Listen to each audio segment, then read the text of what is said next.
qu'on appelle une courbe de capacité et on va chercher ce qu'on appelle un point de performance. Là, il n'y a pas la notion de coefficient de comportement et on est en train de répondre au séisme en tant que déplacement et non pas en tant que force. Ça, ce sont les nouvelles méthodes basées sur le déplacement. Aujourd'hui, heureusement que le RPA permet d'utiliser ces méthodes-là. Donc, dans le règlement RPA 2024, la méthode basée sur le déplacement, ce qu'on appelle introduction au calcul capacitaire, a été introduite. Et ça, c'est le passage le plus compliqué, je pense, dans le RPA 2024, qui nécessite un peu des explications, voire peut-être même des formations. Donc aujourd'hui, on peut faire du push-over, enfin ce qu'on appelle le push-over. On peut faire du push-over pour analyser, par exemple, les bâtiments existants. Ça, c'est très important pour les gens qui travaillent dans les organismes de contrôle. Un exemple de calcul, ça c'est pas la peine, je peux passer, je pense. Il y a troisième méthode, troisième catégorie de méthodes, ce sont les méthodes basées sur l'énergie. Ça, les gens se sont dit, ok, il y a les méthodes basées sur la force, le problème c'est le coefficient de comportement, c'est réglé par les méthodes basées sur le déplacement, mais ni la méthode de force, ni la méthode de déplacement ne permettent d'avoir des cycles de décélération. Et donc là, il y a beaucoup de chercheurs qui sont en train de réfléchir sur de nouvelles méthodes basées sur l'énergie. L'objectif, c'est quoi? C'est d'utiliser en même temps l'axe des Y et en même temps l'axe des X pour avoir une énergie dissipée et permettre de traiter les cycles de dissipation dans la réglementation. Alors, donc ça, c'est en ce qui concerne les méthodes de calcul. Donc il y a trois catégories de méthodes de calcul. Maintenant, je vais évoquer très rapidement quelles sont les nouveautés en termes de structure intégrale, par exemple. Okay? Ça, c'est des choses concrètes. Quand on parle du béton armé, la première chose à laquelle on va réfléchir, c'est la résistance à la compression. Si je prends le RPA 99, donc il disait que la résistance FC28, le minimum c'est 22, le maximum c'est 45. Ça, c'est le RPA 99. Donc, le RPA 99, il y a trois paramètres clés. Déjà, FC28, minimum 22, maximum 45.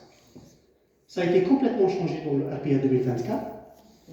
Dans ce chapitre, donc là, c'est le RPA 2024 qui parle. Dans ce chapitre sont développées les prescriptions et indications nécessaires au dimensionnement des structures en béton armé collé en place. Classe de résistance maximale. Déjà, on ne parle plus de FC28. Et, les ingénieurs doivent maintenant apprendre à ne pas parler de FC28. Ça s'appelle FCK, c'est la résistance caractéristique. En plus, le maximum, c'est C90-105, c'est-à-dire 90 sur le cylindre, 105 sur le cube, et le minimum, c'est C25-25. Ça veut dire qu'au lieu de FC28, il faut parler FCK.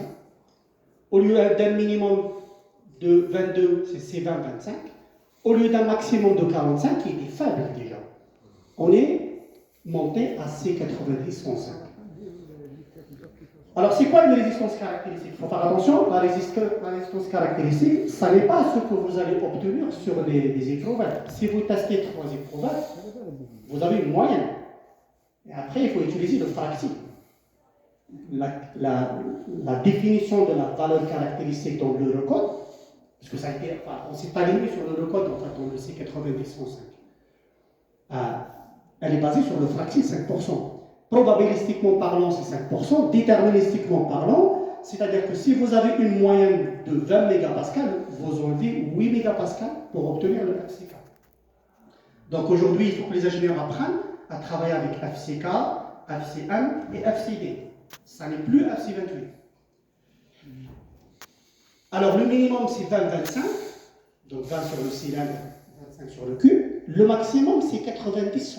Maintenant, on peut se poser la question, en fait, finalement, pourquoi, si vous avez un béton qui résiste à 200 mégapascales, pourquoi ne pas l'utiliser en cycle? Pourquoi on est limité à 90 mégapascales?